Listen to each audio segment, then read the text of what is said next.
ನನ್ನ ಹೆಸರು ಶ್ವೇತಾ. ನಮ್ದು ರಾಮಾಪುರ ಎನ್ನುವ ಸುಂದರವಾದ ಊರು. ನಮ್ಮ ಮನೆಯಲ್ಲಿ ನಾನು, ನನ್ನ ಅಕ್ಕ ರಮ್ಯಾ, ನಾವಿಬ್ರು ತುಂಬಾ ಸಂತೋಷವಾಗಿ ಬೆಳೆದೋ. ನನಗೆ ನನ್ನ ಅಕ್ಕ ಅಂದ್ರೆ ಪ್ರಾಣ, ನನ್ನ ಅಕ್ಕನಿಗೆ ಕೂಡ ನಾನು ಅಂದ್ರೆ ಪ್ರಾಣ. ನಮ್ಮಿಬ್ರಿಗೂ ಮದ್ವೆ ಆಯಿತು. ರಮ್ಯಾ ರಮೇಶ್ ಎನ್ನುವ ನನ್ನ ಭಾವನನ್ನು ಮದ್ವೆಯಾದ್ರು. ಆದ್ರೆ ಕಾಲಕ್ರಮೇಣ ವ್ಯವಸಾಯದಲ್ಲಿ ನಷ್ಟವಾಗಿ ಅವರು ತುಂಬಾ ಬಡತನಕ್ಕೆ ಜಾರಿ ಹೋದ್ರು. ಇನ್ನು ನಾನು ಸುರೇಶ್ ಎನ್ನುವವರನ್ನು ಪ್ರೀತಿಸಿ ಮದ್ವೆಯಾದೆ. ನನ್ನ ಗಂಡನಿಗೆ ಸಾಫ್ಟ್ವೇರ್ ಅಲ್ಲಿ ಉದ್ಯೋಗ, ಅದರಿಂದ ನಮಗೆ ಹಣಕ್ಕೆ ಯಾವ ತೊಂದರೆನೂ ಇರ್ಲಿಲ್ಲ. ಶ್ವೇತಾ, ಯಾಕೆ ನೀನು ತುಂಬಾ ಡಲ್ ಆಗಿದ್ದೀಯಾ? ನಾವು ಯಾವ್ದಾದ್ರೂ ಪಾರ್ಟಿಗೆ ಹೋಗೋಣ? ಬೇಡ ರೀ, ನಂಗಿಷ್ಟ ಇಲ್ಲ. ಯಾಕೆ ತುಂಬಾ ಡಲ್ ಆಗಿದ್ದೀಯಾ? ಮತ್ತೆ ನಿನ್ನ ಅಕ್ಕನ ಬಗ್ಗೆನೇ ಆಲೋಚನೆನಾ? ಸುರೇಶ್, ನಾನು ನಿನ್ನೆ ದಾರಿಯಲ್ಲಿ ನಮ್ಮ ಅಕ್ಕನ ನೋಡಿದೆ. ಅವಳನ್ನ ನೋಡಿ ನನಗೆ ತುಂಬಾನೇ ಬೇಜಾರಾಗೋಯ್ತು. ಹರಕುಲು ಸೀರೆ ಹಾಕೊಂಡು ಹೋಗ್ತಾ ಇದ್ಲು. ನಾವು ಇಷ್ಟು ಚೆನ್ನಾಗಿ ಜೀವನ ಮಾಡ್ತಾ ಇದ್ದೀವಿ, ಆದ್ರೆ ಅವಳು ನನ್ನ ಸ್ವಂತ ಅಕ್ಕ. ಅವಳು ಅಷ್ಟೊಂದು ಕಷ್ಟಪಡ್ತಾ ಇದ್ರೆ ನನಗೆ ತುಂಬಾನೇ ದುಃಖ ಆಯ್ತು. ಶ್ವೇತಾ, ನಾನ್ ನಿನ್ಗೆ ಎಷ್ಟೋ ಸಲ ಹೇಳಿದೀನಿ, ನಿನ್ನ ಭಾವನಿಗೆ ಏನಾದ್ರೂ ಬಿಸ್ನೆಸ್ನ ಮಾಡ್ಕೊಡ್ತೀನಿ ಅಂತ. ಆದ್ರೆ ಅವರ ಆತ್ಮಗೌರವ ಅದಕ್ಕೆ ಒಪ್ತಾ ಇಲ್ಲ. ಅದಕ್ಕೆ ನಾವ್ ಏನ್ ಮಾಡಕ್ಕಾಗುತ್ತೆ, ನೀನೇ ಹೇಳ್ ನೋಡೋಣ. ರೀ, ಅವರಿಗೆ ಹಣದ ಸಹಾಯ ಏನು ಮಾಡದ್ ಬೇಡ. ಕನಿಷ್ಠ ನಮ್ಮ ಅಕ್ಕನ 1-2 ದಿನ ನಮ್ಮ ಮನೆಗೆ ಕರೆದು ಇಲ್ಲೇ ಇರಿಸಿ ಚೆನ್ನಾಗಿ ಉಪಚರಿಸಿ ಕಳಿಸೋಣ. ನಾಳೆ ಹೇಗೋ ನಮ್ಮ ಮನೇಲಿ ಪಾರ್ಟಿ ಇದೆ, ಸಂಬಂಧಿಕರೆಲ್ಲ ಬರ್ತಾ ಇದ್ದಾರೆ, ಅಕ್ಕನನ್ನು ಕರೆಯೋಣ. ನನಗೇನ್ ತೊಂದ್ರೆ ಇಲ್ಲ. ನಿನ್ನ ಅಕ್ಕನ ಆರಾಮವಾಗಿ ಮನೆ ಕರ್ಕೊಂಬಾ, ಚೆನ್ನಾಗಿ ನೋಡ್ಕೋ. ನಾನು ನನ್ನ ಅಕ್ಕನ ಮನೆಗೆ ಹೋಗಿ ಅಕ್ಕನ ಭಾವನ ಕರ್ದೆ. ಆದ್ರೆ ಭಾವ ಏನೋ ಕೆಲ್ಸ ಇದೆ ಅಂತ ಹೇಳಿದ್ರು. ಅಕ್ಕ ಮಾತ್ರ ನನ್ ಕರ್ದಾಗ ನನ್ ಜೊತೆನೆ ಮನೆಗೆ ಬಂದ್ಲು. ಅವಳು ನನ್ ಮನೆಗೆ ಬಂದ್ಮೇಲೆ ತುಂಬಾನೇ ಸಂತೋಷ ಪಟ್ಲು. ನನ್ನ ಅಕ್ಕ ನನ್ ಕರ್ದೆ ಅಂತ ನನ್ ಮನೆಗೆ ಬಂದ್ಲು. ಸ್ವಲ್ಪ ಹಳೆ ಸೀರೆನ ಉಟ್ಕೊಂಬಂದ್ಲು. ಅದೇ ಸೀರೆ ಅವಳ ಜೊತೆ ಸ್ವಲ್ಪ ಚೆನ್ನಾಗಿರೋದು. ಆದ್ರೆ ಬಂದಂತಹ ಸಂಬಂಧಿಕರೆಲ್ಲ ರೇಷ್ಮೆ ಸೀರೆ, ಚಿನ್ನವನ್ನೆಲ್ಲ ಹಾಕಿಕೊಂಡು ಮೆರುಗ್ತಾ ಇದ್ರು. ಆದ್ರೆ ನನ್ನ ಅಕ್ಕ ಒಂದ್ ಕಡೆ ಮೂಲೆಯಲ್ಲಿ ಸೋಫಾದಲ್ಲಿ ಕೂತ್ಕೊಂಡಿದ್ಲು. ಏನೇ ಸುಲೋಚನಾ, ಸುರೇಶ್ ಅವರ ಮನೆಯಲ್ಲಿ ಗ್ರ್ಯಾಂಡ್ ಆಗಿ ಏನೋ ಫಂಕ್ಷನ್ ಇದೆ ಅಂತ ಕರೆದ್ರು ಅಂತ ಬಂದೋ. ಆದ್ರೆ ಆ ಸೋಫಾದಲ್ಲಿ ಕೂತಿರೋದು ಯಾರು? ಕೆಲ್ಸದವಳಾ? ಇಲ್ಲ ಕಣೆ, ಅದು ಶ್ವೇತನ ಅಕ್ಕ ರಮ್ಯಾ ಅಂತೆ. ಅಯ್ಯೋ ದೇವ್ರೆ, ಅಕ್ಕ ತಂಗಿಯರ ನಡುವೆ ಇಷ್ಟೊಂದು ಅಂತರ ಇದೆಯಾ? ಅವಳು ಸೀರೆ ನೋಡ್ದ, ಎಷ್ಟೊಂದು ಹಳೇದಾದ ಸೀರೆ ಉಟ್ಕೊಂಡ್ಬಂದಿದ್ದಾಳೆ ಅಂತ. ಕನಿಷ್ಠ ನನ್ ಮನೆಯಲ್ಲಿ ಕೆಲ್ಸದವಳು ಕೂಡ ಇವಳಕ್ಕಿಂತ ಚೆನ್ನಾಗಿ ಸೀರೆ ಉಟ್ಕೋತಾಳೆ. ತಂಗಿ ನೋಡ್ದ ಮಹಾಲಕ್ಷ್ಮಿ ರೀತಿ ಇದ್ದಾಳೆ, ಆದ್ರೆ ಅಕ್ಕ ನೋಡು. ಪಾಪ ಸುರೇಶ್ ಅವರು ರಮ್ಯನವರು ಇಂಥವ್ರನ್ನ ಫಂಕ್ಷನಿಗೆ ಕರೆದಿದ್ದಾರೆ. ಅವರ ಗೌರವನ ಕಾಪಾಡ್ಲಿಕ್ಕಾದ್ರೂ ಅವಳ ಅಕ್ಕ ಶ್ವೇತಾ ಯಾರ ಜೊತೆ ಆದ್ರೂ ಒಂದು ಸೀರೆನ ಸಾಲ ತಗೊಂಬೋದಾಗಿತ್ತಲ್ಲ. ಈ ರೀತಿ ಸೀರೆ ಉಟ್ಕೊಂಬಂದ್ರೆ ಬರೋರಿಗಾದ್ರೂ ಅವಳ ಪಕ್ಕ ಕೂರ್ಲಿಕ್ಕೆ ನಾಚಿಕೆ ಆಗದ್ ಬೇಡ್ವಾ? ಇವರಿಗಾದ್ರೂ ಬುದ್ಧಿ ಬೇಡ್ವಾ? ಮಾತು ಕೇಳಿದ ಶ್ವೇತಾ ತುಂಬಾನೇ ದುಃಖ ಪಡ್ತಾ ಇದ್ಲು. ಆನಂತರ ಆ ಮಾತನ್ನು ಕೇಳಿದಂತಹ ರಮ್ಯಾ ಕೋಪದಿಂದ ಅಲ್ಲಿಗೆ ಬಂದ್ಲು. ಅತ್ತೆ, ಹಾಗೆ ಮಾತಾಡ್ಬೇಡಿ. ಮನುಷ್ಯರ ಗುಣ ಅವರ ಮನಸ್ಸಲ್ಲೇ ಕಾಣೋದು. ನನ್ನ ಅಕ್ಕನ ಬಗ್ಗೆ ಈ ರೀತಿ ಮಾತಾಡೋದು ನನಗೆ ತುಂಬಾನೇ ಬೇಜಾರಾಗ್ತಿದೆ. ಅಯ್ಯೋ, ಅಕ್ಕನ ಬಗ್ಗೆ ಏನೋ ಒಂದ್ ಮಾತು ಹೇಳಿದಿಕ್ಕೆ ತಂಗಿಗೆ ತುಂಬಾನೇ ಕೋಪ ಬಂದ್ಬಿಡ್ತು ಅನ್ಕೋತೀನಿ. ಇಲ್ ನೋಡಮ್ಮ, ನಾಳೆ ನಿನ್ ಗಂಡನ ಫ್ರೆಂಡ್ಸ್ ಯಾರಾದ್ರೂ ಹೀಗೆ ಬಂದಾಗ ನಿನ್ ಅಕ್ಕನ ನೋಡಿದ್ರೆ ನಿಮಗೆ ತಾನೇ ಅವಮಾನ. ಶ್ವೇತಾ, ನಾನಿನ್ನೂ ಹೊರಡ್ತೀನಿ. ಅಕ್ಕ, ನಿಲ್ಲಕ್ಕ, ಊಟ ಮಾಡ್ಕೊಂಡೋಗು. ಇವರೆಲ್ಲ ಹೀಗೆ ಮಾತಾಡ್ತಾ ಇದ್ದಾರೆ ಅಂತ ನೀನ್ ಹಾಗೆ ಹೋಗೋದಾ? ಇಲ್ಲ ಶ್ವೇತಾ, ನಾನು ಇಲ್ಲೇ ಇದ್ರೆ ನನ್ನ ಆತ್ಮಗೌರವನ ನಾನೇ ಕೊಂದು ಬಿಡ್ತೀನಿ. ಒಬ್ಬ ಮನುಷ್ಯನಿಗೆ ಆತ್ಮಗೌರವ ತುಂಬಾನೇ ಮುಖ್ಯ. ನಾನು ಇಲ್ಲೇ ಇದ್ರೆ ನಿನಗೂ ನಿನ್ನ ಗಂಡನಿಗೂ ಅವಮಾನ ಆಗುತ್ತೆ. ಆಮೇಲೆ ಮನೆಗ್ ಬರೋರೆಲ್ಲ ನಿನ್ನ ತುಂಬಾ ಕೇವಲವಾಗಿ ಮಾತಾಡ್ತಾರೆ. ಅತ್ತಿಗೆ, ಯಾಕೆ ನೀವು ಬೇಜಾರ್ ಮಾಡ್ತಾ ಇದ್ದೀರಾ? ಯಾರೋ ಏನೋ ಹೇಳಿದ್ರು ಅಂತ ನೀವೀಗೆ ಬೇಜಾರ್ ಮಾಡೋದು ಸರಿನಾ? ಇಲ್ಲ ರಮೇಶ್, ನಾನಿವಾಗ ಅರ್ಥ ಮಾಡ್ಕೊಂಡೆ. ಈ ಪ್ರಪಂಚದಲ್ಲಿರುವ ಮನುಷ್ಯರು ಮನುಷ್ಯನನ್ನು ನೋಡೋದಿಲ್ಲ, ಅವನು ಹಾಕೊಳ್ಳುವ ಬಟ್ಟೆಯನ್ನೇ ನೋಡೋದು. ದಯವಿಟ್ಟು ಬೇಡ ಅನ್ಬೇಡಿ, ನಾನು ಇಲ್ಲಿಂದ ಹೊರಟೋಗ್ತೀನಿ. ಆ ದಿನ ಎಲ್ಲರೂ ಏನೇನೋ ಹೇಳಿದ್ರು ಅಂತ ನನ್ನ ಅಕ್ಕ ಕಣ್ಣೀರ್ ಹಾಕೊಂಡು ನನ್ನ ಮನೆ ಬಿಟ್ಟು ತುಂಬಾ ದುಃಖದಿಂದ ಹೋದ್ಲು. ನನ್ನ ಅಕ್ಕನ ಕಣ್ಣೀರನ್ನು ನೋಡಿ ನನಗೆ ಕಣ್ಣೀರು ಬಂತು. ಆದ್ರೂ ನನ್ನ ಅಕ್ಕ ಮನೆ ಬಿಟ್ಟು ಹೋಗುವಾಗ ಒಂದು ಮಾತು ಹೇಳಿದ್ಲು. ರಮ್ಯಾ, ನಾನು ಮತ್ತೆ ನಿನ್ ಮನೆ ಹೊಸ್ಲು ತುಳಿಬೇಕು ಅಂದ್ರೆ ಎಲ್ಲರೂ ಹೇಳುವ ಹಾಗೆ ನಾನು ಕೂಡ ಒಳ್ಳೆ ಸ್ಥಾನಕ್ಕೆ ಬರಬೇಕು. ಆವಾಗನೇ ನಾನ್ ನಿನ್ ಮನೆಗೆ ಬರೋದು. ನನ್ನ ಅಕ್ಕ ಆ ಮಾತನ್ನು ಹೇಳುವಾಗ ಅವಳ ಕಣ್ಣಲ್ಲಿ ಏನೋ ಒಂದು ಹೊಸತನವನ್ನು ನೋಡಿದೆ. ಅವಳಿಗೆ ಗೆಲ್ಬೇಕು, ಎಲ್ಲರ ಮುಂದೆ ಏನಾದ್ರೂ ಒಂದು ಸಾಧನೆ ಮಾಡ್ಬೇಕು ಅನ್ಕೊಂಡಿದ್ಲು. ನನ್ನ ಭಾವನನ್ನು ಒಪ್ಪಿಸಿ ಅವಳ ಕೈಯಲ್ಲಿರುವ ಸ್ವಲ್ಪ ಹಣದಲ್ಲಿ ಒಂದು ಹಸುವನ್ನು ತೆಗೆದುಕೊಂಡ್ಲು. ರಮ್ಯನ ಮನೆ ಮುಂದೆ ಒಂದು ಹಸುವನ್ನು ಕಟ್ಟಿ ಹಾಕಿದ್ಲು. ಶ್ವೇತಾ ಅಕ್ಕನ ಮನೆಗೆ ಬಂದ್ಲು. ಅಕ್ಕ, ಹಸು ತಗೊಂಡ ಅಕ್ಕ? ಹೌದು ರಮ್ಯಾ, ಕೂಲಿ ಕೆಲಸಕ್ಕೆ ಹೋದ್ರೆ ಕೂಲಿ ಕೆಲಸ ಸಿಗುತ್ತೆ, ಆದ್ರೆ ಆದಷ್ಟು ಬೇಗ ಬೆಳೆಯಲು ಸಾಧ್ಯವಿಲ್ಲ. ಅದಕ್ಕೆ ಹಸು ತಗೊಂಡೆ. ಈ ಹಸು ಹೆಸರು ಲಕ್ಷ್ಮಿ. ಇದರ ಹಾಲನ್ನು ಮಾರಾಟ ಮಾಡಿ ಹಣ ಸಂಪಾದನೆ ಮಾಡ್ತೀನಿ. ಸರಿ ಅಕ್ಕ, ಆದ್ರೆ ಒಂದು ಹಸುನ ಇಟ್ಕೊಂಡು ನಿನಗೆ ಏನ್ ಲಾಭ ಬರುತ್ತೆ ಅಂತ ಹೇಳಿ ನೋಡೋಣ. ಯಾಕಮ್ಮ, ಮೊದಲ ಅಡಿಯಿಂದನೇ ಎಲ್ಲನೂ ಸಾಧ್ಯವಾಗದು. ನಾನ್ ಬೆಳಿಗ್ಗೆ ಬೇಗನೆ ಎದ್ದು ಹಸುಗಳ ಹಾಲು ಕರೆದು ಮನೆ ಮನೆಗೆ ಮಾರಾಟ ಮಾಡ್ತೀನಿ. ಶುದ್ಧವಾದ ಹಾಲು ಸಿಗುತ್ತೆ ಅಂದ್ರೆ ಎಲ್ರೂ ಬರ್ತಾರಲ್ವಾ? ಹೀಗೆ ಸ್ವಲ್ಪ ದಿನಗಳಲ್ಲಿ ಅವಳು ಹಾಲಿನ ಮಾರಾಟ ಮಾಡುವುದನ್ನು ನೋಡಿದ ಜನರು, ಅರೆ ನೋಡಿದ್ರಾ, ರಮೇಶ್ ಹೆಂಡತಿ ರಮ್ಯಾ ಸ್ವಲ್ಪ ದಿನಗಳ ಹಿಂದೆ ಕೂಲಿ ಕೆಲ್ಸಕ್ಕೆ ಹೋಗ್ತಾ ಇದ್ಲು, ಇವಾಗ ಅವಳೇ ಸ್ವತಃ ಹಾಲಿನ ವ್ಯಾಪಾರ ಮಾಡ್ತಿದ್ದಾಳೆ. ಹೌದೌದು, ತಂಗಿ ಏನೋ ಕಾರಲ್ಲಿ ಹೋಗ್ತಾ ಇದ್ರೆ ಅಕ್ಕ ಏನೋ ಹೀಗೆ ಹಾಲಿನ ವ್ಯಾಪಾರ ಮಾಡಿ ಹೊಟ್ಟೆ ತುಂಬಿಸ್ಕೊತಿದ್ದಾಳೆ. ಅತ್ತೆ, ನಾನ್ ಕಳ್ಳತನ ಮಾಡಿದ್ರೆ ನಾನು ನಾಚಿಕೆ ಪಡ್ಬೇಕಾಗಿತ್ತು, ಏನಾದ್ರೂ ಮೋಸ ಮಾಡಿದ್ರೆ ನಾನು ನಾಚಿಕೆ ಪಡ್ಬೇಕಾಗಿತ್ತು. ಕಷ್ಟಪಟ್ಟು ದುಡಿಯೋದಕ್ಕೆ ಯಾಕೆ ನಾಚಿಕೆ? ನನಗೆ ಈ ಹಾಲ್ ಕ್ಯಾನು ಭಾರ ಆಗುತ್ತೆ, ನಿಮ್ಮ ಮಾತಿನಷ್ಟು ಭಾರ ಆಗಲ್ಲ. ನಾನು ಕಷ್ಟಪಟ್ಟು ದುಡಿದು ಮೇಲ್ಮಟ್ಟಕ್ಕೆ ಬರ್ತೀನಿ. ಸಭಾಷಕ್ಕ, ಒಳ್ಳೆ ಮಾತೆ ಹೇಳಿದೆ. ನೀನ್ ಯಾರಿಗೂ ಭಯ ಪಡ್ಬೇಡ, ನಿನ್ನಿಂದೆ ನಾನಿದ್ದೀನಿ. ಹೀಗೆ ರಮ್ಯಾ ಊರಿನ ಜನರ ಮಾತನ್ನು ಕೇಳಿ ತಲೆ ಕೆಡಿಸಿಕೊಳ್ಳದೆ ಬೆಳಿಗ್ಗೆ ಎದ್ದು ಶುದ್ಧವಾದ ಹಾಲಿನ ವ್ಯಾಪಾರ ಮಾಡ್ತಾ ಇದ್ಲು. ಹಾಲು ತುಂಬಾ ಸ್ವಚ್ಛವಾಗಿದೆ ಅಂತ ತುಂಬಾ ಜನರು ಕೂಡ ತಗೊಂಡ್ರು. ಹೀಗೆ ಬಂದ ಲಾಭವನ್ನು ₹1 ಕೂಡ ಖರ್ಚು ಮಾಡದೆ ಅವಳು 6 ತಿಂಗಳಲ್ಲಿ ಇನ್ನೂ 2 ಹಸುಗಳನ್ನು ತೆಗೆದುಕೊಂಡ್ಲು. ಇವಾಗ ರಮ್ಯಾ ಅಕ್ಕನ ಹಸು ಕೊಟ್ಟಿಗೆಯಲ್ಲಿ 3 ಹಸುಗಳು. ಭಾವ ಕೂಡ ಅಕ್ಕನಿಗೆ ತುಂಬಾನೇ ಸಹಾಯ ಮಾಡ್ತಾ ಇದ್ರು. ರಮ್ಯಾ, ನೀನು ಅನ್ಕೊಂಡಿರೋದ್ನೆಲ್ಲ ಸಾಧನೆ ಮಾಡಿದೀಯ. ಇವಾಗ ನಮಗೆ ಒಳ್ಳೆ ಲಾಭ ಬರ್ತಾ ಇದೆ. ಆ ಲಾಭದಿಂದ ನಮ್ಮ ಸಾಲ ಎಲ್ಲನೂ ತೀರಿದೆ. ಒಳ್ಳೇದು ರೀ, ಆದ್ರೆ ಹಾಲಿನ ವ್ಯಾಪಾರ ಮಾಡಿದ್ರೆ ನಮ್ಮ ಹೊಟ್ಟೆ ಮಾತ್ರ ತುಂಬೋದು. ಆದ್ರೆ ನಾನು 10 ಜನರಿಗೆ ಕೆಲಸವನ್ನು ಕೊಡ್ಬೇಕು. ಆ ದಿನ ನನ್ನ ತಂಗಿಯ ಮನೆಯಲ್ಲಿ ನನಗೆ ಯಾವ್ದ ಅವಮಾನ ಹೋಗ್ಬೇಕಂದ್ರೆ ನಾನು ಇನ್ನು ಮೇಲ್ಮಟ್ಟಕ್ಕೆ ಹೋಗ್ಬೇಕು. ಅಕ್ಕ, ಅದಕ್ಕೆ ಇವಾಗ ಏನ್ ಮಾಡ್ಬೇಕು ಅಂತ ಇದ್ದೀಯಾ? ಶ್ವೇತಾ, ನನಗೆ ಬಟ್ಟೆ ಹೊಲಿಲಿಕ್ಕೆ ಚೆನ್ನಾಗಿ ಗೊತ್ತು. ಈ ಊರಲ್ಲಿ ತುಂಬಾ ಹೆಂಗಸರು ಸುಮ್ನೆನೆ ಇದ್ದಾರೆ. ಅವ್ರನ್ನ ಕೂಡ ನಾನು ಸಹಾಯಕ್ಕೆ ತಗೊಂಡು ಅವರು ನಾನು ಎಲ್ಲರೂ ಸೇರ್ಕೊಂಡು ಈ ಊರಿನಲ್ಲಿ ಒಂದು ಗಾರ್ಮೆಂಟ್ಸ್ ಯೂನಿಟ್ ನ ಆರಂಭಿಸ್ಬೇಕು ಅಂತ ಯೋಚನೆ ಮಾಡ್ತಿದ್ದೀನಿ. ಅಕ್ಕ, ಅದ್ಭುತವಾದ ಆಲೋಚನೆ ಅಕ್ಕ. ನಿನ್ ಕೈಯಲ್ಲಿರುವ ಹಣದಲ್ಲಿ ನೀನು ಮಿಷಿನ್ ನ ತಗೋ, ನಾನ್ ನಿನ್ಗೆ ಸಹಾಯ ಮಾಡ್ತೀನಿ. ಸುರೇಶಿಗೆ ಗೊತ್ತಿರೋರು ಪಟ್ನದಲ್ಲಿ ದೊಡ್ಡ ಸ್ಕೂಲ್ ನ ನಡೆಸ್ತಾ ಇದ್ದಾರೆ. ಅವ್ರ ಜೊತೆ ಮಾತಾಡಿ ಇದೊಂದು ಅವಕಾಶ ಕೇಳಿ ನೋಡೋಣ. ಶ್ವೇತಾ, ನೀನ್ ಹೇಳೋದು ನಿಜಾನಾ? ಅಕ್ಕ, ನಿಜಾನೇ ಅಕ್ಕ. ನೀನು ಅದಕ್ಕೆ ಬೇಕಾದ ಕೆಲಸವನ್ನ ಆರಂಭಿಸು. ಹೀಗೆ ಟೈಲರಿಂಗ್ ಇಂದ ಬಂದ ಹಣದಲ್ಲಿ 10 ಮಿಷಿನ್ ಅನ್ನು ತಗೊಂಡ್ಲು. ಊರಿನ ಹೆಂಗಸರಿಗೆ ಕೂಡ ಅವಳ ಕಂಪನಿಯಲ್ಲಿ ಕೆಲಸ ಕೊಟ್ಲು. ಹೀಗೆ ಅವರ ಜೊತೆ ಸೇರಿ ಹಗಲು ರಾತ್ರಿ ಅಂತ ಅವಳು ಕಷ್ಟಪಟ್ಲು. ದೊಡ್ಡ ದೊಡ್ಡ ಆರ್ಡರ್ಗಳು ಕೂಡ ಬಂತು. ಆದರೆ ಅಕ್ಕ ಹೊಲಿಯುವ ಬಟ್ಟೆಯನ್ನು ನೋಡಿ ಎಲ್ಲರೂ ತುಂಬಾನೇ ಆಶ್ಚರ್ಯಪಟ್ರು. ಹೀಗೆ ಆ ದಿನಗಳು ಕಳೆಯಿತು. ಹೀಗೆ ಅಕ್ಕ ಹಾಕೊಳ್ಳುವ ಬಟ್ಟೆಯಲ್ಲಿ ಕೂಡ ಬದಲಾವಣೆಗಳು ಬಂತು. ಕಾಟನ್ ಸೀರೆ ತಗೊಂಡ್ಲು, ಕಾಲಿಗೆ ಕಾಲ್ಗೆಜ್ಜೆಯನ್ನು ಹಾಕಿಕೊಂಡ್ಲು. ಅವಳು ಕಷ್ಟಪಟ್ಟು ಕೆಲಸ ಮಾಡೋದ್ ಮಾತ್ರವಲ್ಲದೆ ಆ ಊರಿನ ಜನರಿಗೂ ಕೆಲಸವನ್ನು ಕೊಟ್ಲು. ಲಕ್ಷ್ಮಿ, ಆ ಕಾಲರ್ ಎಲ್ಲ ಚೆನ್ನಾಗಿ ಹೊಲಿ. ಎಲ್ಲರೂ ನಮ್ಮ ಸ್ಟಿಚಿಂಗ್ ಅನ್ನು ನೋಡಿ ಸಂತೋಷ ಪಡ್ಬೇಕು. ಸೀತಮ್ಮ, ಆ ಬಟನ್ ಕೂಡ ತುಂಬಾ ಚೆನ್ನಾಗಿ ಹೊಲಿಯಿರಿ. ಮಕ್ಕಳು ಯೂನಿಫಾರ್ಮ್ ಅದು.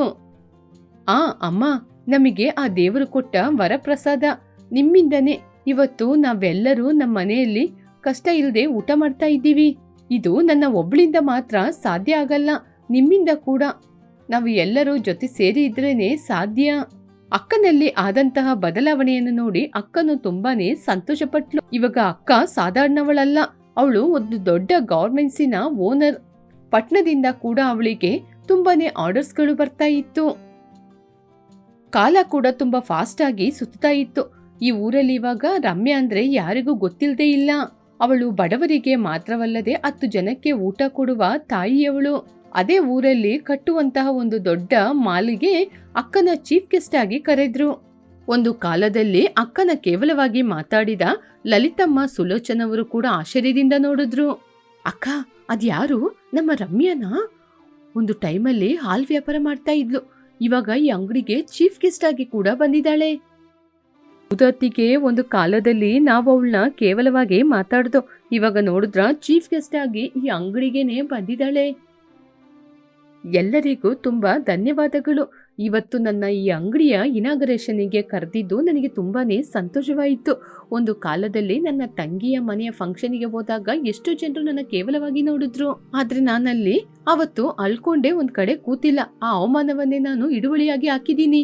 ಅವಳ ತಂಗಿಯನ್ನು ತೋರಿಸಿ, ಇವಳು ನನ್ನ ತಂಗಿ ಶ್ವೇತಾ, ಇವಳು ಮಾತ್ರ ಇಲ್ಲದಿದ್ರೆ ಇವತ್ತು ನಾನು ಈ ಸ್ಥಾನಕ್ಕೆ ಬಂದಿರಲು ಸಾಧ್ಯವೇ ಇಲ್ಲ. ಯಾವ ಕೆಲ್ಸ ಕೂಡ ಕೇವಲವಾದ ಕೆಲ್ಸ ಅಲ್ಲ ಅಕ್ಕ, ನಿನ್ ಮಿಷಿನ್ ತಗೋ, ನಿನ್ ಜೊತೆ ನಾನಿದ್ದೀನಿ ಅಂತ ಹೇಳಿದ್ಲು. ನನಗೆ ಅದೇ ಸಂತೋಷವನ್ನು ಕೊಟ್ಟಿದ್ದು. ಇವತ್ತು ನನ್ನ ಕೈಯಲ್ಲಿ ಬೇಕಾದಷ್ಟು ಹಣ ಇರ್ಬೋದು, ಆದ್ರೆ ಅದಕ್ಕಿಂತ ಆತ್ಮವಿಶ್ವಾಸವಿದೆ. ಅದನ್ನೆಲ್ಲ ಆಲೋಚನೆ ಮಾಡಿದ್ರೆ, ಒಬ್ಳು ಹೆಂಗ್ಸು ಆಲೋಚನೆ ಮಾಡಿದ್ರೆ ಏನ್ ಬೇಕಾದ್ರೂ ಸಾಧನೆ ಮಾಡ್ಬೋದು ಅಂತ ನಾನು ತಿಳ್ಕೊಂಡೆ. ಅಕ್ಕನ ಮಾತನ್ನು ಕೇಳಿ ನನಗೂ ಕೂಡ ತುಂಬಾ ಸಂತೋಷವಾಯಿತು. ನನ್ನ ಗಂಡನು ಅದನ್ನ ನೋಡಿ ಆಶ್ಚರ್ಯಪಟ್ರು. ನನ್ನ ಭಾವನ ಮುಖದಲ್ಲಿ ತುಂಬಾನೇ ಸಂತೋಷ ಕಾಣ್ತಿತ್ತು. ಹೀಗೆ ತಂಗಿ ಅಕ್ಕನನ್ನ ನೋಡ್ಲಿಕ್ಕೆ ಅವಳ ಮನೆಗೆ ಬಂದು, ಅಕ್ಕ, ನಿನ್ನ ಇವತ್ ನೋಡಿದ್ರೆ ಎಷ್ಟು ಸಂತೋಷ ಆಗ್ತಾ ಇದೆ ಗೊತ್ತಾ? ನಿನ್ನ ನೋಡಿದ್ರೇನೆ ನನಗೆ ಗರ್ವ ಅನ್ಸುತ್ತೆ. ನೀನು ಎಷ್ಟೋ ಕಷ್ಟಪಟ್ಟು ಇಷ್ಟು ಮೇಲ್ಮಟ್ಟಕ್ಕೆ ಬಂದಿದೀಯ ಅಂದ್ರೆ ನಿನ್ನ ಹಠಾನೇ ಇದ್ರಲ್ಲಿ ಎದ್ದು ಕಾಣ್ತಾ ಇದೆ. ಶ್ವೇತಾ, ನೀವು ಎಲ್ಲರೂ ನನಗೆ ಕೊಟ್ಟಂತಹ ನಂಬಿಕೆಯಿಂದಾನೆ ಇವತ್ತು ನನ್ನ ಆತ್ಮವಿಶ್ವಾಸ ಜಾಸ್ತಿಯಾಗಿ ನಾನು ನಿಮ್ಮೆಲ್ಲರ ಮುಂದೆ ಒಳ್ಳೆ ಸ್ಥಾನಕ್ಕೆ ಬಂದು ನಿಂತಿದ್ದೀನಿ. ನೀವೆಲ್ಲರೂ ಕೂಡ ಇದಕ್ಕೆ ಕಾರಣ. ಆಸ್ತಿಗಳು ಹೋಗುತ್ತೆ ಬರುತ್ತೆ, ಆದ್ರೆ ನಮ್ಮ ಬಂಧಗಳು ನಮಗೆ ಎಲ್ಲವನ್ನೂ ಕಲಿಸುತ್ತೆ. ಅಕ್ಕ, ಆ ಲಲಿತಮ್ಮ ಎಲ್ಲ ಇವಾಗ ಏನ್ ಹೇಳ್ತಿದ್ದಾರೆ? ಅವರು ನನ್ ಜೊತೆ ಏನ್ ಕೇಳ್ತಾರೆ? ರಮ್ಯನವ್ರೆ, ನಮ್ಮ ಸೊಸೆಗೆ ಮಗಳಿಗೆ ನಿಮ್ಮ ಫ್ಯಾಕ್ಟ್ರಿಯಲ್ಲಿ ಕೆಲಸ ಕೊಡ್ತೀರಾ ಅಂತ ಕೇಳ್ತಿದ್ದಾರೆ. ಅವತ್ತು ನಿಮ್ಮ ಸೀರೆನ ನೋಡಿದ್ರು, ಇವಾಗ ನಿಮ್ಮ ಕೈಯಲ್ಲಿರುವ ಹಣವನ್ನು ನೋಡ್ತಾ ಇದ್ದಾರೆ ಅವರು. ಸರಿ ಸರಿ, ಎಲ್ಲರೂ ಬನ್ನಿ. ನಾನೇ ನನ್ನ ಕೈಯಾರೆ ಸ್ವತಃ ಅಡಿಗೆ ಮಾಡಿದೀನಿ. ಇವಾಗ ಯಾವ ಸೀರೆ ಉಟ್ಕೊಂಡ್ರು ತೊಂದ್ರೆ ಇಲ್ವಲ್ಲ? ಅಯ್ಯೋ ಅಕ್ಕ, ಇವಾಗ ನೀನು ಗೋಣಿ ಚೀಲ ಕಟ್ಕೊಂಡ್ರು ಅದು ಟ್ರೆಂಡಿಂಗೇ. ಇವಾಗ ನನ್ನ ಅಕ್ಕನ ಕಣ್ಣಲ್ಲಿ ಸಂತೋಷದ ಬಾಷ್ಪಗಳು. ನನ್ನ ಅಕ್ಕನ ನೋಡಿದ್ರೆ ಅವಳು ಪಟ್ಟಂತ ಕಷ್ಟಕ್ಕೆ ಫಲ ಸಿಕ್ಕಿದೆ ಅಂತ ಸಂತೋಷ ಆಗ್ತಿದೆ. ನಾವು ತುಂಬಾ ಎತ್ತರಕ್ಕೆ ಬೆಳಿಬೇಕು ಅಂತ ನಮಗೆ ಆತ್ಮವಿಶ್ವಾಸವಿದ್ರೆ ಹಾಲಿನ ವ್ಯಾಪಾರ ಮಾತ್ರವಲ್ಲ, ಏನ್ ಬೇಕಾದ್ರೂ ಸಾಧನೆ ಮಾಡ್ಬೋದು. ಇವಾಗ ಈ ರಾಮಾಪುರದಲ್ಲಿ ಕೇಳಿದ್ರೆ ಎಲ್ಲರೂ ಹೇಳ್ತಾರೆ, ರಮ್ಯಾ ಅಂದ್ರೆ ಅವರು ತುಂಬಾ ಧೈರ್ಯವಂತರು ಅಂತ. ಅದು ಡಿಸೆಂಬರ್ ತಿಂಗಳು. ಅವೆಲ್ಲ ಮಂಜಿನ ಕಂಬಳಿಯನ್ನು ಹೊದ್ದಿತ್ತು. ಆ ವರ್ಷನೇ ಲಾವಣ್ಯನಿಗೆ ಕಿರಣ್ ಜೊತೆ ಮದುವೆಯಾಯಿತು. ಲಾವಣ್ಯನಿಗೆ ಇದು ಹೊಸ ಜೀವನ. ಕಿರಣ್ ಇಷ್ಟಪಟ್ಟ ಕಾರಣ ಲಾವಣ್ಯ ಶ್ರೀಮಂತ ಮನೆಯ ಸೊಸೆಯಾದ್ಲು. ಲಾವಣ್ಯಂದು ಒಂದು ಮಿಡಲ್ ಕ್ಲಾಸ್ ಫ್ಯಾಮಿಲಿ. ಅವರ ತಾಯಿ ಶಾರದಮ್ಮ ಮಾರ್ಕೆಟ್ ಅಲ್ಲಿ ಫ್ರೂಟ್ಸ್ ಅಂಗಡಿನ ಇಟ್ಕೊಂಡಿದ್ರು. ಲಾವಣ್ಯ ಮದುವೆಯಾಗಿ ಹೋದ ಮನೆ ಹೈದರಾಬಾದಲ್ಲಿ ಒಂದು ದೊಡ್ಡ ಅರಮನೆಯಂತಿದ್ದು. ಅವಳ ಅತ್ತೆ ರಾಜೇಶ್ವರಿ ದೇವಿ ನಗರದಲ್ಲಿ ಫೇಮಸ್ ಆಗಿರುವ ಮಹಿಳೆ. ಅವರಿಗೆ ಹಣ, ಗೌರವ, ಮರ್ಯಾದೆ ಅದನ್ನ ಬಿಟ್ರೆ ಬೇರೆ ಪ್ರಪಂಚನೇ ಗೊತ್ತಿಲ್ಲ. ಚಳಿಗಾಲದಲ್ಲಿ ಲಾವಣ್ಯನಿಗೆ ಆ ಮನೆ ಮೊದಲನೇ ದಿನ. ರಾಜೇಶ್ವರಿ ಅವರ ಮನೆ ಸೆಂಟ್ರಲೈಸ್ ಹೀಟಿಂಗ್ ಸಿಸ್ಟಮ್ ಇಂದ ಬೆಚ್ಚಗೆ ಇತ್ತು. ಆದ್ರೂ ಕೂಡ ಲಾವಣ್ಯನಿಗೆ ಅವಳೊಳಗೆ ಏನೋ ಗೊತ್ತಿಲ್ಲದ ಚಳಿ ಇತ್ತು. ವಾತಾವರಣದಲ್ಲಿ ಇರುವಂತಹ ಚಳಿಯಲ್ಲ, ಮನುಷ್ಯರ ನಡುವೆ ಇರುವ ಅದು ಭಯದ ಚಳಿ. ರಾತ್ರಿ ಸಮಯ. ಲಾವಣ್ಯ ಕಿರಣ್ನ ಬೆಡ್ರೂಮ್ ಅದು. ಲಾವಣ್ಯ ಬೆಡ್ಶೀಟ್ ನ ಹಾಕೊಂಡಿದ್ರು, ಚಳಿಯಲ್ಲಿ ನಡುತ್ತಾ ಇದ್ಲು. ಏನಾಯ್ತು ಲಾವಣ್ಯ, ನಿನಗೆ ಚಳಿ ಆಗ್ತಾ ಇದೀಯಾ? ಹೀಟರ್ ಏನಾದ್ರೂ ಹಾಕ್ಬೇಕಾ? ಬೇಡ ಕಿರಣ್, ಎಲ್ಲವೂ ಚೆನ್ನಾಗಿದೆ. ಆದ್ರೂ ಕೂಡ ನನ್ನ ಮನೆಯಲ್ಲಿ ನನ್ನ ಅಮ್ಮ ನನಗೆ ಹಳೆಯ ಕಂಬಳಿನ ಕೊಡ್ತಾ ಇದ್ರು. ಅದು ಅರ್ಧೋಗಿದ್ರು ಕೂಡ ತುಂಬಾನೇ ಚಳಿನ ತಡಿತಾ ಇತ್ತು. ಹಳೆ ಕಂಬಳಿನ? ಇದು ಸಿಲ್ಕ್ ಕಂಬಳಿ. ಇದಕ್ಕೆ ಸುಮಾರು 5-6 ಸಾವಿರ. ಇದಕ್ಕಿಂತ ನಿನಗೆ ಬಿಸಿಯನ್ನು ತರುವುದು ಇನ್ನೇನಿದೆ? ಈ ಕಂಬಳಿಯಲ್ಲಿ ಕಾಸ್ಟ್ಲಿ ಉಷ್ಣತೆ ಇರ್ಬೋದು, ಆದ್ರೆ ನಾನ್ ನಮ್ ತಾಯಿ ಪ್ರೀತಿನ ಮಿಸ್ ಮಾಡ್ಕೋತಾ ಇದ್ದೀನಿ. ನೀವು ಸುಮ್ನೆ ಮಲ್ಕೊಳ್ಳಿ. ದಿನ ಬೆಳಿಗ್ಗೆ ಬ್ರೇಕ್ಫಾಸ್ಟ್ ಟೇಬಲ್ ಅಲ್ಲಿ ಎಲ್ಲನೂ ನಿಶಬ್ದತೆಯಿಂದ ಇತ್ತು. ಲಾವಣ್ಯ, ನಿನ್ನೆ ರಾತ್ರಿ ನಿನ್ಗೆ ಚಳಿ ಜಾಸ್ತಿ ಇತ್ತಂತೆ, ನನ್ ಮಗ ಕಿರಣ್ ಹೇಳ್ದ. ಅದು ಅದು ಅತ್ತೆ, ಮನೆಯಲ್ಲಿ ನಿನಗೆ ಎಷ್ಟೊಂದು ಸೌಕರ್ಯಗಳು ಇದ್ರೂ ಕೂಡ ನಿನ್ನ ಮನೆಯಲ್ಲಿ ಹರಿದೋದ ಕಂಬಳಿ, ಹರಿದೋದ ಚಾಪೆಯಲ್ಲಿ ಮಲಗಿದ್ರೂ ಕೂಡ ನಿನಗೆ ಇನ್ನೂ ನನ್ ಮನೆ ಅಡ್ಜಸ್ಟ್ ಆಗ್ತಾ ಇಲ್ಲ ಅಂತ ನನ್ ಮಗನಿಗೆ ಕಂಪ್ಲೇಂಟ್ ಮಾಡ್ತಾ ಇದೀಯಲ್ಲ? ಹೌದು, ನಿನಗೆ ಇಲ್ಲಿ ಏನ್ ಬೇಕು ಇನ್ನು? ನಾನು ನಿಮ್ ಮಗನ್ ಜೊತೆ ಕಂಪ್ಲೇಂಟ್ ಮಾಡ್ಲಿಲ್ಲ ಅತ್ತೆ. ನಮ್ ತಾಯಿ ನೆನಪಿಗೆ ಬರ್ತಿದ್ದಾರೆ ಅಂತ ಮಾತ್ರ ಹೇಳಿದ್ದು. ನಿನ್ನ ಮನೆಯ ಪುರಾಣವನ್ನೆಲ್ಲ ಇಲ್ಲಿ ನನಗೆ ಹೇಳಲಿಕ್ಕೆ ಬರ್ಬೇಡ. ಮನೆಯ ಸ್ಟೇಟಸ್ಸಿಗೆ ತಕ್ಕ ಹಾಗೆ ನಡ್ಕೊಳ್ಳಕ್ಕೆ ಪ್ರಯತ್ನ ಪಡು. ನಿನ್ನ ವರ್ತನೆಗಳನ್ನ ಇಲ್ಲೆಲ್ಲ ಮಾಡಕ್ ಹೋಗ್ಬೇಡ. ಇದೆಲ್ಲ ನನಗೆ ಸ್ವಲ್ಪ ಕೂಡ ಇಷ್ಟ ಆಗಲ್ಲ. ಅವರ ಮಾತನ್ನು ಕೇಳಿ ಲಾವಣ್ಯನಿಗೆ ಮಾತೇ ಬರ್ಲಿಲ್ಲ. ಲಾವಣ್ಯ ಮೌನವಾಗಿ ನಿಂತಿದ್ಲು. ಆ ಮನೆಯಲ್ಲಿ ಎಲ್ಲಾ ವಸ್ತುಗಳು ತುಂಬಾನೇ ಕಾಸ್ಟ್ಲಿ ಆದದ್ದು. ಆದರೆ ಜನರ ಮಾತು ಮಾತ್ರ ಅಲ್ಲ. ಲಾವಣ್ಯ ಅವಳ ರೂಮಿಗೆ ಹೋಗಿ ಚಿಲ್ಕ ಹಾಕೊಂಡು ಅವಳ ತಾಯಿಗೆ ಶಾರದನಿಗೆ ಕಾಲ್ ಮಾಡಿದ್ಲು. ಅಮ್ಮ, ಲಾವಣ್ಯ ಮಗಳೇ, ಹೇಗಮ್ಮ ಇದ್ದೀಯಾ? ಅಮ್ಮ, ನಾನ್ ಚೆನ್ನಾಗಿದ್ದೀನಿ, ನೀವೇಗಿದ್ದೀರಾ? ನನಗೇನಮ್ಮ, ನಾನು ಚೆನ್ನಾಗೇ ಇದ್ದೀನಿ. ಇದು ಚಳಿಗಾಲ ಅಲ್ವಾ, ಬೆಳಿಗ್ಗೆ ಬೇಗನೆ ಎದ್ದು ತಣ್ಣೀರಲ್ಲಿ ಕೈ ಹಾಕಕ್ಕೋಗ್ಬೇಡ. ಬಿಸ್ನೀರಿಟ್ಕೊಂಡು ಸ್ನಾನ ಮಾಡಮ್ಮ. ನಾನು ನಿನಗೋಸ್ಕರ ಎಳ್ಳುಂಡೆ ಹಾಗೇನೆ ಶುಂಠಿ ಪಚಡಿ ಎಲ್ಲ ಮಾಡಿಟ್ಟಿದೀನಿ. ಈ ಚಳಿಗಾಲದಲ್ಲಿ ಅದೆಲ್ಲ ಒಳ್ಳೇದು. ಯಾವಾಗಮ್ಮ ಬರ್ತೀಯಾ? ಆಯ್ತಮ್ಮ, ಆದಷ್ಟು ಬೇಗ ಖಂಡಿತ ಬರ್ತೀನಿ. ಇಲ್ಲಿ ನನಗೆ ಎಲ್ಲಾ ಸೌಕರ್ಯಗಳು ಇದೆ. ಆದ್ರೂ ಕೂಡ ನನಗೆ ನೀನ್ ಮಾಡಿಕೊಡುವ ಜೋಳದ ಬಿಸಿ ಬಿಸಿ ರೊಟ್ಟಿ ತಿನ್ಬೇಕು ಅನ್ಸುತ್ತೆ. ಅಯ್ಯೋ ಹುಚ್ಚಿ ಹುಡುಗಿ, ಇದಕ್ಕೋಸ್ಕರನ ಈಗೆಲ್ಲ ಕಣ್ಣೀರ್ ಹಾಕೋದು? ಅಳಿಯಂದಿರ್ನ ಕರ್ಕೊಂಡು ಒಮ್ಮೆ ಬಾಮ್ಮ, ನಿನಗೆ ಇಷ್ಟವಾದದ್ದೆಲ್ಲ ನಾನ್ ಮಾಡ್ಕೊಡ್ತೀನಿ. ಅಮ್ಮ ಜೊತೆಗಿನ ಮಾತು ಅವಳಿಗೆ ಧೈರ್ಯವನ್ನು ಕೊಡ್ತು. ಆದರೆ ಅವಳು ತಾಯಿ ಜೊತೆ ಮಾತನಾಡುವುದನ್ನು ರಾಜೇಶ್ವರಿ ಹೊರಗಿಂದ ಕೇಳ್ಕೊಂಡ್ರು. ಲಾವಣ್ಯ, ಲಾವಣ್ಯ, ಬಾಗಿಲು ತೆಗಿಯಮ್ಮ. ಏನಮ್ಮ? ಅಮ್ಮನ್ ಜೊತೆ ಮಾತಾಡಿ ಆಯ್ತಾ? ಇಲ್ಲಿ ನಾವು ನಿನಗೋಸ್ಕರ ಬ್ರೆಡ್ ಆಮ್ಲೆಟ್, ಹಾರ್ಲಿಕ್ಸ್ ಅಂತ ಏನೆಲ್ಲ ಕುಡಿಯಕ್ಕೆಲ್ಲ ಮಾಡ್ಕೊಡ್ತೀವಿ. ಆದ್ರೂ ಕೂಡ ನಿನಗೆ ನಿನ್ ಮನೆಯಲ್ಲಿ ಮಾಡಿಕೊಡೋ ರಾಗಿ ರೊಟ್ಟಿ, ಜೋಳದ ರೊಟ್ಟಿನೇ ಇಷ್ಟನಾ? ಯಾಕೇನೆ ನಮ್ ಮನೆ ಮರ್ಯಾದೆಗೆ ತೆಗಿತೀಯಾ? ಅತ್ತೆ, ಅದು ಬಂದು ತಾಯಿಯ ಪ್ರೀತಿ. ಸಾಕು, ಬಾಯಿ ಮುಚ್ಚೆ. ತಾಯಿಯ ಪ್ರೀತಿ ಗೀತಿ ಅಂತ ಏನೇನೋ ನಾಟಕ ಆಡ್ಬೇಡ. ನಿನಗೆ ನಿಮ್ ತಾಯಿ ಮನೆ ಅಡಿಗೆನೆ ತುಂಬಾ ಇಷ್ಟ ಆದ್ರೆ ನಿಮ್ ತಾಯಿನ ಇಲ್ಲೇ ಬಂದು ಅಡಿಗೆ ಮಾಡಿ ಕೊಡಕ್ ಕೇಳು. ನಿನಗೆ ಆ ಸೌದೆಯಲ್ಲಿ ಅಡಿಗೆ ಮಾಡಿದ್ರೆ ಆ ವಾಸನೆನೇ ಇಷ್ಟನಾ? ಛೀ! ಹೀಗೆ ರಾಜೇಶ್ವರಿ ಕೋಪದಿಂದ ಅಲ್ಲಿಂದ ಹೊರಟು ಹೋದ್ರು. ಈ ಕಡೆ ಲಾವಣ್ಯ ಕಣ್ಣೀರು ಹಾಕ್ತಾ ಇದ್ಲು. ಅವಳಿಗೆ ಒಂದು ಕ್ಷಣ ಅವಳ ಅತ್ತೆಯ ಮನೆ ಎಷ್ಟೇ ಉಷ್ಣದಿಂದ ಇದ್ರೂ ಕೂಡ ತುಂಬಾ ಚಳಿಯಲ್ಲಿ ನಡುಗುವ ರೀತಿ ಇತ್ತು. ದಿನಗಳು ಕಳೀತಾ ಇದ್ದಂಗೆ ಚಳಿಗಾಲ ಆರಂಭವಾಯಿತು. ಸಂಕ್ರಾಂತಿ ಹಬ್ಬ ಕೂಡ ಬರ್ತಾ ಇತ್ತು. ಪುನಃ ಶಾರದಮ್ಮ ತನ್ನ ಮಗಳಿಗೆ ಫೋನ್ ಮಾಡಿ ಅಳಿಯಂದ್ರನ್ನ ಕರ್ಕೊಂಡು ಮನೆಗೆ ಬಾ ಅಂತ ಹೇಳಿದ್ರು. ಲಾವಣ್ಯ ಹೆದರ್ಕೊಂಡೇ ತನ್ನ ಅತ್ತೆ ಜೊತೆ ಈ ವಿಚಾರವನ್ನು ಹೇಳಲಿಕ್ಕೆ ಬಂದ್ಲು. ಏನು, ನಾವು ನಿಮ್ಮ ಹಳ್ಳಿಯ ಮನೆಗೆ ಬರ್ಬೇಕಾ? ಆ ಸಣ್ಣ ಮನೆಗ? ಆ ಮನೆಯಲ್ಲಿ ಆಫ್ಟರ್ ಆಲ್ ಒಂದ್ ಬಾತ್ರೂಮ್ ಕೂಡ ಸರಿ ಇಲ್ಲ. ಅಲ್ಲಿ ಬಂದು ನಾವು ಚಳಿಯಲ್ಲಿ ನಡುಕೊಂಡ್ ಕೂರ್ಬೇಕಾ? ಅತ್ತೆ, ಒಂದೇ ಒಂದಿನ ಅತ್ತೆ, ಅಮ್ಮ ಕಾಯ್ತಾ ಇರ್ತಾರೆ. ನೋಡು, ನನ್ನಿಂದೆಲ್ಲ ಬರಕ್ಕಾಗಲ್ಲ. ನನ್ ಮಗ ಕಿರಣ್ಗೆ ಏನೋ ಪಾರ್ಟಿ ಇದೆ ಅಂತ ಹೇಳ್ದ, ಅದರಿಂದ ಅವನ್ ಕೂಡ ಬರೋದಿಲ್ಲ. ನಿನಗೆ ಹೋಗ್ಬೇಕಂದ್ರೆ ಹೋಗು, ಆದ್ರೆ ಮತ್ತೆ ನಿಮ್ಮ ಬಡತನದ ವಾಸನೆನ ಈ ಕಡೆ ತಗೊಂಬರಕ್ಕೆ ಯೋಚನೆ ಮಾಡ್ಬೇಡ. ಲಾವಣ್ಯ ಏನು ಮಾತನಾಡದೆ ರೂಮಿಗೆ ಹೋದ್ಲು. ಸ್ವಲ್ಪ ಸಮಯದಲ್ಲೇ ಕಿರಣ್ ಆಫೀಸ್ನಿಂದ ಮನೆಗೆ ಬಂದ. ಮೌನವಾಗಿರುವ ಲಾವಣ್ಯನನ್ನು ಗಮನಿಸಿದ. ಲಾವಣ್ಯ, ಏನಾಯ್ತು? ಅಮ್ಮ ಏನಾದ್ರೂ ಹೇಳಿದ್ರಾ? ನಮ್ಮಮ್ಮ ಹಬ್ಬಕ್ಕೆ ನನ್ನ ಕರೆದ್ರು. ನಿಮ್ನ ಕರ್ಕೊಂಡೋಗೋದ್ ಬೇಡ ಅಂತ ಹೇಳಿದ್ರು. ನನ್ನ ಮಾತ್ರ ಹೋಗಿ ಬಾ ಅಂತ ಹೇಳಿದ್ರು. ಹೋಗಿ ಬಟ್ಟೆನೆಲ್ಲ ರೆಡಿ ಮಾಡ್ಕೋ. ನಾನೋಗಿ ನಮ್ಮಮ್ಮನ ಜೊತೆ ಮಾತಾಡ್ಕೊಂಡ್ ಬರ್ತೀನಿ. ಮದುವೆ ಆದ್ಮೇಲೆ ಅತ್ತೆ ಮನೆಗೆ ಹೋಗೋದು ನನ್ನ ಕರ್ತವ್ಯ. ನಾನು ಹೊರಡ್ತೀನಿ, ಖಂಡಿತವಾಗಿ ನಿನ್ ಜೊತೆ ಬರ್ತೀನಿ. ಹೊರಡು ಹೊರಡು. ಗಂಡ ಹೆಂಡತಿ ಮಾತನಾಡುವುದು ರಾಜೇಶ್ವರಿ ಕಿವಿಗೆ ಬಿತ್ತು. ಆ ಮಾತು ಕೇಳಿ, ಏ ರಾಜೇಶ್, ನೀನು ಹೋಗಿ ಹೋಗಿ ಆ ಹಳ್ಳಿಯ ಮನೆಗೆ ಹೋಗ್ತೀಯಾ? ನಿನ್ನಿಂದ ಆ ಮನೆಯಲ್ಲಿ ಕೂರ್ಲಿಕ್ಕಾಗುತ್ತಾ ಕಣೋ? ಇಲ್ಲಮ್ಮ, ಇದು ಸಂಪ್ರದಾಯ. ನಾನು ಹೋಗ್ಲೇಬೇಕು. ಒಂದೇ ದಿನ ತಾನೇ, ಹೋಗಿ ನಾಳೆನೆ ಬಂದ್ಬಿಡ್ತೀವಿ. ರಾಜೇಶ್ವರಿ ಕೋಪದಿಂದ ಮುಖನ ತಿರುಗಿಸ್ಕೊಂಡ್ಲು. ಕಿರಣ್, ಲಾವಣ್ಯ ಅಲ್ಲಿಂದ ಪ್ರಯಾಣವನ್ನಾರಂಭಿಸಿದ್ರು. ಮರುದಿನ ಬೆಳಿಗ್ಗೆ ಕಿರಣ್ನ ಕಾರು ಲಾವಣ್ಯನ ಮನೆಯ ಮುಂದೆ ಹೋಗಿ ನಿಂತಿತು. ಕಿರಣ್ ಲಾವಣ್ಯನ ಮನೆ ಮುಂದೆ ಬಂದು ನಿಂತ್ರು.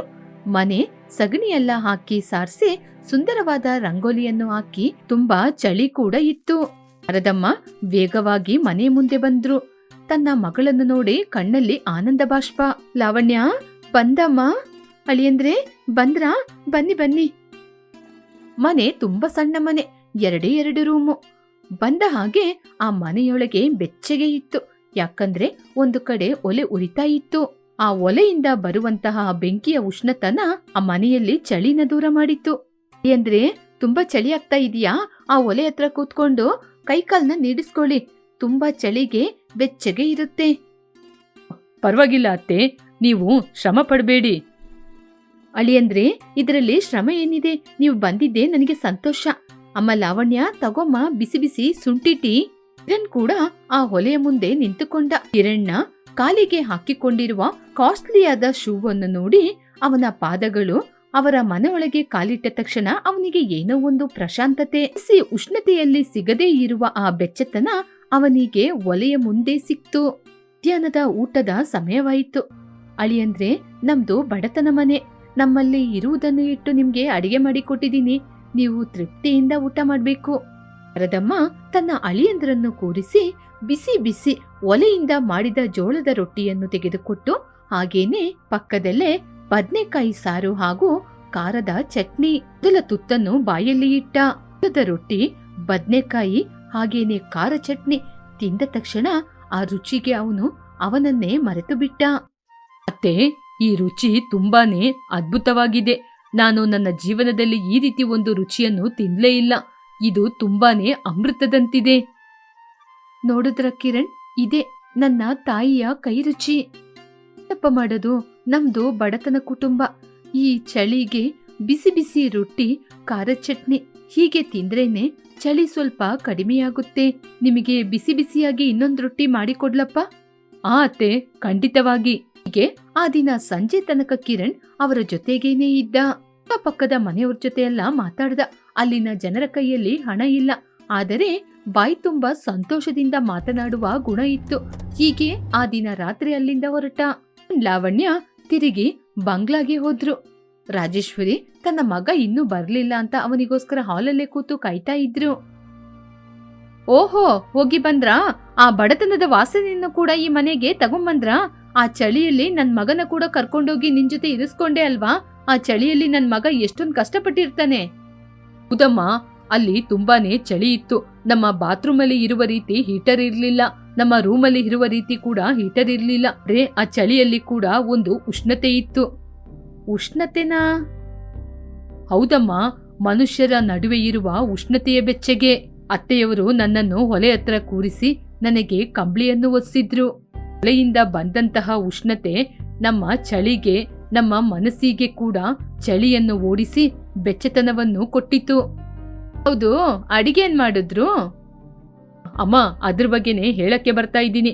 ಅಲ್ಲಿ ಜೋಳದ ರೊಟ್ಟಿ ಹಾಗೇನೆ ಬದ್ನೆಕಾಯಿ ಸಾರು, ಖಾರದ ಚಟ್ನಿ ಕೊಟ್ರು. ನನ್ನ ಹೊಟ್ಟೆ ಮಾತ್ರ ಅಲ್ಲದೆ ನನ್ನ ಮನಸ್ಸು ಕೂಡ ತುಂಬಿ ಹೋಯಿತು.